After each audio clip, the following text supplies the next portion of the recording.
안녕하십니까, 박사입니다. 81세 바이든이 대선 레이스에서 하차하겠다고 밝혔습니다. 그는 소셜미디어 X에 게시한 공개서한에서 경선에서 물러나겠다는 결정을 밝혔고 추 후반에 특별 연설을 하겠다고 했습니다. 그는 아울러 임기가 끝날 때까지 직책을 유지할 것이고 대통령직을 중도 사임하지는 않겠다고 말했습니다.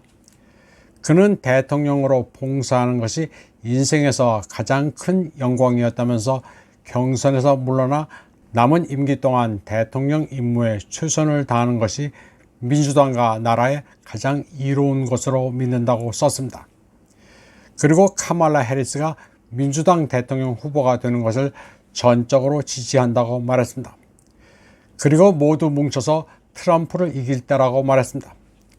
바이든의 경선 포기와 카말라의 후보 승계 가능성으로 인해 전 세계 미디어가 호떡집에 불이 났는데 이런 수순이 사실 가장 자연스러운 시나리오입니다. 민주당 진영에서 다 이야기가 된 사안입니다. 빌 클린턴과 힐러리 클린턴도 카말라 해리스를 지지하게 돼 영광이며 그녀를 위해 최선을 다하겠다고 말했습니다. 바이든의 경선 퇴장에 대해 도널드 트럼프는 CNN과의 전화통화에서 바이든은 미국 역사상 최악의 대통령으로 기억될 것이라고 말했습니다. 그리고 카말라 해리스가 바이든보다 더 쉬운 상대가 될 것이라고 했습니다. 한편 바이든이 자신의 후계자로 카말라 해리스를 지명하자 조지 소로스의 아들 알렉산더 소로스는 카말라가 트럼프를 이길 수 있는 민주당의 최고 후보라고 묘사했습니다. 그러자 일론 머스크가 넥스트 팝잇, 다음 꼭두각시가 누군지 알게 해줘 감사하다고 조롱했습니다. 알렉스 소로스는 우리 모두가 카말라 해리스를 중심으로 뭉쳐 트럼프를 이길 때다.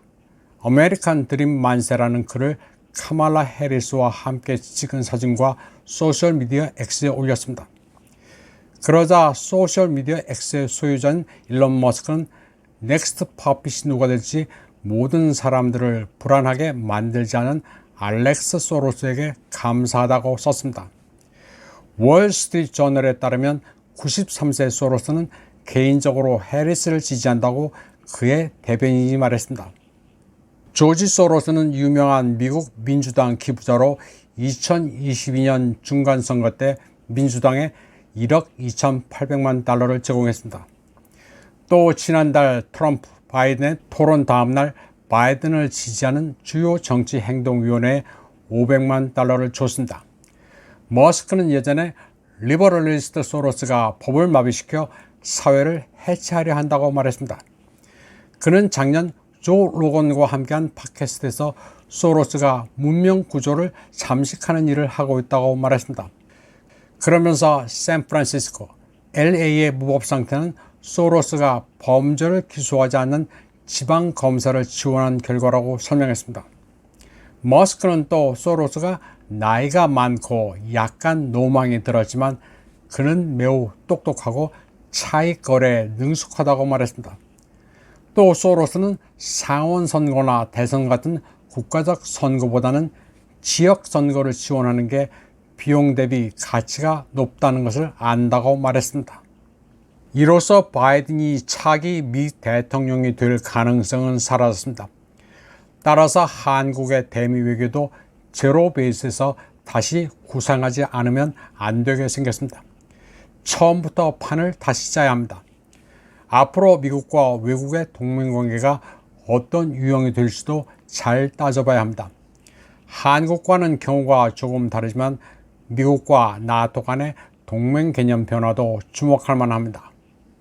도널드 트럼프의 측근으로 트럼프가 대권을 승리할 경우 국무장관 후보로 거명되고 있는 리처드 그레넬은 독일 빌트지와의 인터뷰에서 우크라이나는 유럽연합의 뒷마당이라고 말했습니다.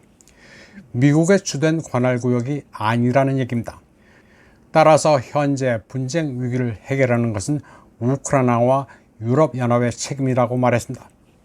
그는 그러면서 멕시코에서 전쟁이 일어난다면 미국이 알아서 할 것이고 독일의 도움을 요청하는 일은 없을 것이라고 비유적으로 설명했습니다.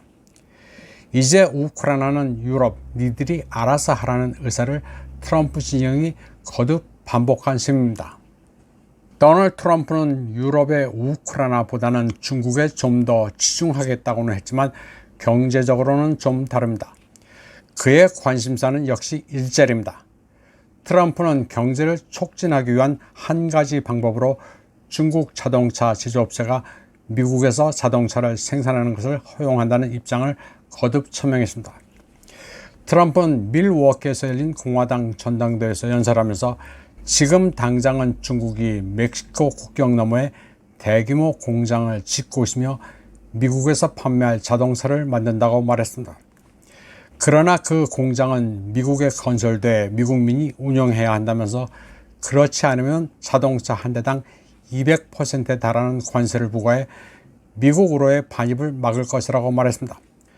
그는 3월 오하이오 유서에서도 메이커 이름은 거명하지 않은 채 중국 자동차 회사들이 미국에 공장을 짓는 것을 환영한다고 말했습니다. 트럼프가 백악관에 복귀할 경우 전 세계 자동차 산업도 요동칠 게 분명합니다. 그는 백악관 입성 첫날에 곧바로 전기 자동차에 대한 정부 지원을 철회하겠다고 밝혔습니다. 트럼프는 점진적으로 휘발유, 디젤, 하이브리드 차량을 불법화하는 규정도 폐지할 것이라고 밝혔고 전기 자동차 보조금을 엄청난 낭비라고 말했습니다.